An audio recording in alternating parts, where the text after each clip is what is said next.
अस्सलाम वालेकुम। Last lecture में हम लोगों ने किया था कि 3/3 का हम लोग एडजॉइंट कैसे निकालते हैं और उसके लिए हमें माइनर और कोफैक्टर की ज़रूरत थी। और उससे प्रीवियस लेक्चर में हम लोगों ने डिस्कस किया था कि किसी भी एलिमेंट का या किसी भी मैट्रिक्स की जो एंट्रीज़ होती हैं उनके माइनर्स और कोफैक्टर्स कैसे निकालते हैं। इवन हम लोगों ने लास्ट लेक्चर में भी एडजॉइंट निकालते हुए भी ये डिस्कस किया, क्योंकि एडजॉइंट निकालने के लिए माइनर और कोफैक्टर की ज़रूरत होती है। नेक्स्ट हम लोग डिस्कस करेंगे इन्वर्स कैसे निकालते हैं। किसी भी मैट्रिक्स का इन्वर्स जो होता है, अगर हमें मैट्रिक्स ए का इन्वर्स निकालना है, उसको ए की पावर -1 से रिप्रेजेंट करेंगे और इसका फॉर्मूला है adjoint of the matrix divided by determinant of the matrix. Adjoint of the matrix divided by determinant of the matrix. Adjoint भी हम लोगों ने डिस्कस कर लिया हुआ है, डिटर्मिनेंट भी हम लोगों ने डिस्कस किया हुआ है कि कैसे फाइंड आउट करते हैं। यहाँ पे चूंकि 3/3 ऑर्डर की मैंने एक एग्जांपल ली हुई है और ये इवन ये प्रीवियस लेक्चर की ही एग्जांपल है, चूंकि मैंने प्रीवियस लेक्चर में इसका एडजॉइंट निकालना सिखाया था। अगर एडजॉइंट यहाँ पे निकालते तो वीडियो ज़रा ज़्यादा लंबी हो जाती, इसलिए मैंने प्रीवियस लेक्चर वाला ही मैट्रिक्स लिया है और एडजॉइंट भी वही ले लिया है। अगर आप में से किसी बच्चे ने एडजॉइंट का यहाँ पे चेक करना है तो आप प्रीवियस लेक्चर हमारा देख सकते हैं, नीचे डिस्क्रिप्शन में भी उसका लिंक दिया गया है।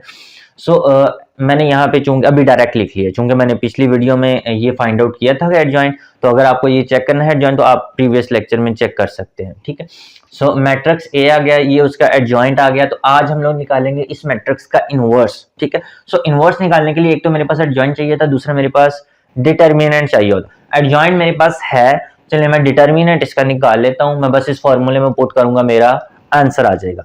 चलें, तो डिटर्मिनेंट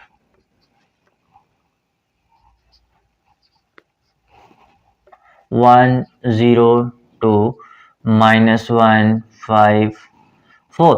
तो सबसे पहले जो सबसे बड़ी गलती स्टूडेंट्स कर देते हैं, अक्सर स्टूडेंट्स ये चीज़ गलती करते हैं कि जब भी डिटर्मिनेंट फाइंड आउट करना होता है तो वो साइड्स पे ये सीधी लाइनें लगाने की बजाय, डिटर्मिनेंट की अलामत यूज़ करने की बजाय वो स्क्वायर ब्रैकेट डाल देते हैं। यहाँ पे चेक कर लें, ये मैंने स्ट्रेट लाइंस लगाई हुई हैं वर्टिकल, और ये मैंने स्ट्रेट लाइन नहीं लगाई हुई, यहाँ पे ये स्क्वायर ब्रैकेट्स लगाई हुई हैं। तो ये मैट्रिक्स की फॉर्म है। ठीक है, तो अगर मैं स्ट्रेट लाइन लगा दूंगा तो वो डिटर्मिनेंट की फॉर्म बन जाएगा। तो ये भी हम लोगों ने जब डिटर्मिनेंट किया था 3/3 का, उसमें डिस्कस किया था कि हम लोग किसी भी रो या किसी भी कॉलम के साथ इसको एक्सपेंड कर सकते हैं। मैं एक्सपेंड करता हूं आपके पास फर्स्ट रो के साथ, एक्सपेंड बाय R1। R1 ये मतलब फर्स्ट रो, R1 का मतलब है फर्स्ट रो, जो कि ये वाली लाइन बनती है। तो मैं सबसे पहली entry 3, pivot column pivot row छोड़ देना है। नेक्स्ट फॉर्मूले का माइनस आ जाएगा, दूसरी एंट्री लिखूंगा मैं रो की।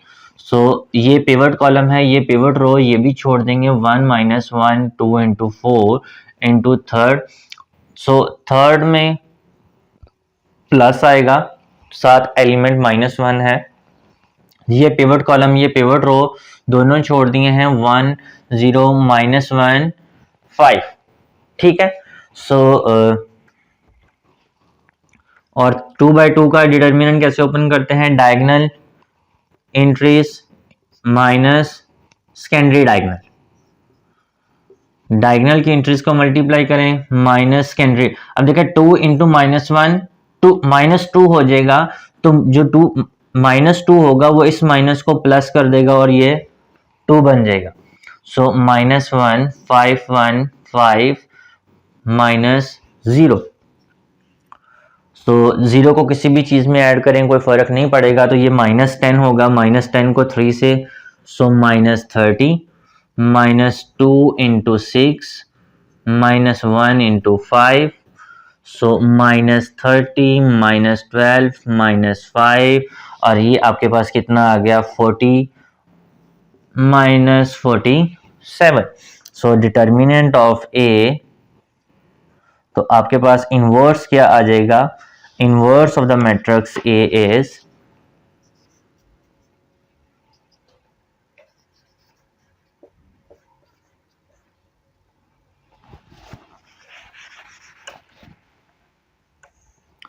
Adjoint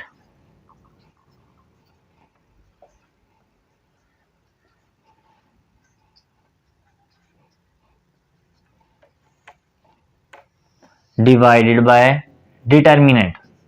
okay, so adjoint divided by determinant, तो ये मैंने डिवाइड कर दिया है। अब डिवाइड होने का क्या मतलब है, वो मैट्रिक्स को डिवाइड कर रहा है, तो इसका मतलब है वो मैट्रिक्स की हर एंट्री को डिवाइड करेगा, ठीक है।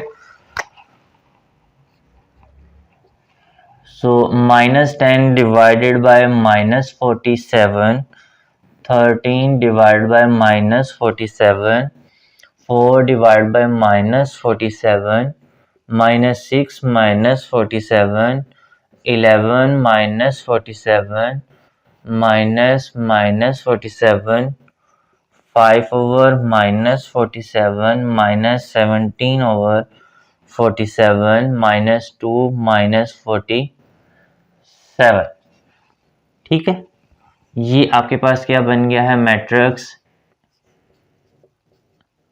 Inverse of the matrix A.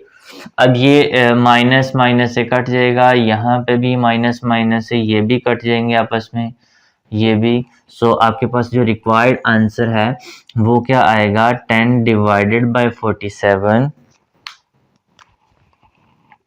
13 divided by 47 minus का -4 divided by 47, 6 divided by 47 -11 divided by 47, 7 over 47, 5 over 47, 17 over 47, 2 over 47।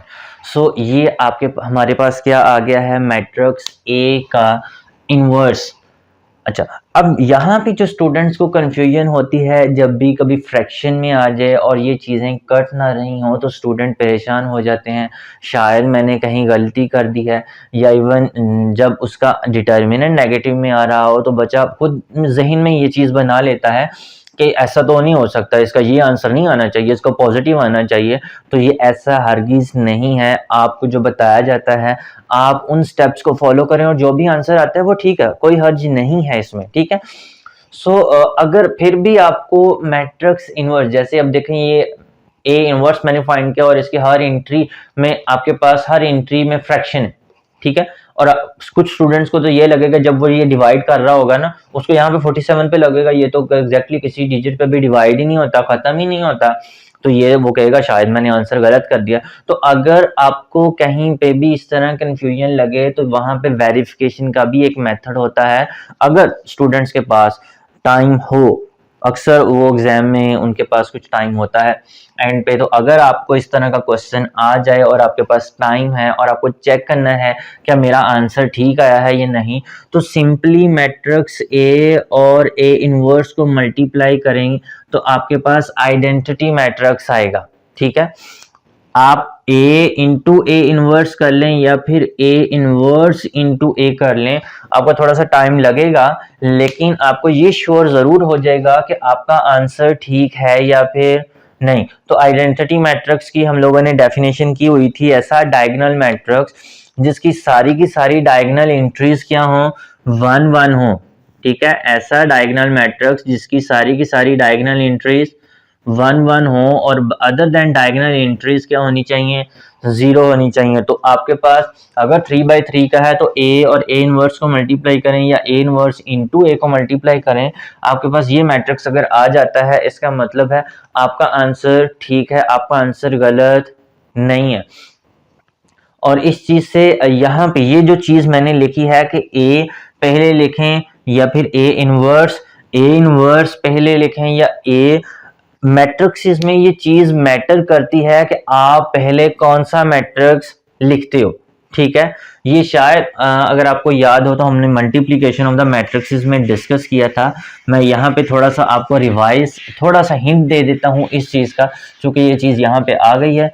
तो अब यहाँ पे देखें, मल्टीप्लिकेशन के लिए अगर दो मैट्रिक्स हैं ए और बी, इनकी मल्टीप्लिकेशन कब पॉसिबल थी, इनकी मल्टीप्लिकेशन पॉसिबल थी अगर इसके नंबर ऑफ ए के number of column, A matrix 2/2 का, ठीक है, 2 रो 2 कॉलम। बी आपके पास मैट्रिक्स है 2/3 का, 2 रोज और 3 कॉलम। तो अगर पहले के नंबर ऑफ कॉलम्स और दूसरे की नंबर ऑफ रोज सेम होंगी तब इनकी मल्टीप्लिकेशन पॉसिबल है, अदरवाइज पॉसिबल नहीं है। अच्छा, अब यहां भी जो मैं ऑर्डर की बात कर रहा था कि ए को पहले रखो या ए इनवर्स, और मैंने कहा था ये चीज यहां पे मैटर करती है, ठीक है। अब चेक करें, ए और बी की मल्टीप्लिकेशन तो पॉसिबल है इन ऑर्डर्स के साथ, लेकिन वही अगर मैं बी को ए के साथ मल्टीप्लाई करने की कोशिश करूंगा तो चेक करें इसमें तो ये कंडीशन ही सेटिस्फाई नहीं होती, क्योंकि इसके नंबर ऑफ कॉलम्स इसकी नंबर ऑफ रोज के इक्वल ही नहीं है, इसलिए ये मल्टीप्लिकेशन पॉसिबल ही नहीं होगी, ठीक है। तो आई थिंक आप लोगों को ये चीज क्लियर हो गई होगी कि ये ऑर्डर मैट्रिक्स में मल्टीप्लिकेशन का ऑर्डर मैटर करता है कि आप पहले किस चीज को रख रहे हैं, ठीक है। तो ये चीज तो बहरहाल आज हमारा जो मेन टॉपिक था वो था ए इनवर्स। सो चलें एक एग्जांपल और कर लेते हैं, बल्कि 2x2 मैट्रिक्स की एक एग्जांपल कर लेते हैं, वो थोड़ा आसान हो जाएगा, वो एग्जांपल भी हमारे पास हो जाएगी। सो इन मैट्रिक्स कंसीडर कर लेते हैं 2 -1 1 4, चलें 3 4 लगा लेते हैं। तो हमें क्या क्या चाहिए था, adjoint of the matrix A. Adjoint क्या था, 2x2 का, अगर आपको याद हो तो 2x2 का एडजॉइंट कैसे लेते थे, अगर किसी बच्चे को नहीं पता तो 2x2 के एडजॉइंट की भी मैंने सेपरेट वीडियो बनाई हुई है, आप उसको भी जाके चेक कर सकते हैं, हमारे मैट्रिक्स के कोर्सेज में शामिल है। सो बहरहाल मैं यहाँ पे दोबारा बता देता हूँ। फिलहाल adjoint of the 2x2 matrix क्या होता था कि हम लोग डायगोनल एंट्रीज को आपस में इंटरचेंज करते थे, और ये जो सेकेंडरी डायगोनल्स हैं इनके साइन चेंज करते थे, जो प्लस है वो माइनस, जो माइनस है वो प्लस। और डिटर्मिनेंट का तो आपको पता ही है कि हम लोग 2x2 का डिटर्मिनेंट किस तरह फाइंड आउट करते हैं कि डायगोनल एंट्रीज को आपस में मल्टीप्लाई, दरमियान में माइनस, फिर एंटी डायगोनल एंट्रीज को मल्टीप्लाई। सो 8 + 3 = 11। एडजॉइंट भी आ गया, डिटर्मिनेंट आ गया। सो इनवर्स का फॉर्मूला क्या है हमारे पास, adjoint of the matrix divided by determinant of the matrix. So 4 1 - 3 2 divided by 11। Matrix को डिवाइड कर रहा है, इसका मतलब वो हर एंट्री को डिवाइड करेगा। So answer will be 4/11 1/11 -3/11 into 2/11, ठीक है। तो ये मैंने एक 2x2 ऑर्डर का भी मैट्रिक्स का इनवर्स निकाल के दिखा दिया है कि आपका किस तरह इनवर्स आता है। बहरहाल जो आज इस लेक्चर का जो मेन टॉपिक था वो था कि इनवर्स हम लोग किस तरह निकालते हैं, जो कि चीज़ डिपेंड करती है कि आपको एडजॉइंट आना चाहिए और inverse of the matrix determinant of the matrix आना चाहिए। डिटर्मिनेंट्स को भी हम लोग सेपरेट लेक्चर्स में डिस्कस किया हुआ है, एडजॉइंट को भी हमने सेपरेट लेक्चर में डिस्कस किया हुआ है, 2x2 ऑर्डर्स का भी किया हुआ है और 3x3 ऑर्डर के मैट्रिक्सेस के लिए भी किया हुआ है। अगर फिर भी आप लोगों को कोई कंफ्यूजन है तो आप हमारे प्रीवियस लेक्चर से एडजॉइंट और डिटर्मिनेंट के लिए चेक कर सकते हैं। अगर इनवर्स में कोई प्रॉब्लम है कि मैट्रिक्स का इनवर्स आपको फाइंड करना नहीं आ रहा, आपको किसी क्वेश्चन में मसला आ रहा है, ठीक है, तो आप कमेंट सेक्शन में जाके हम लोगों से इसके मुतालिक पूछ सकते हैं। Thank you so much.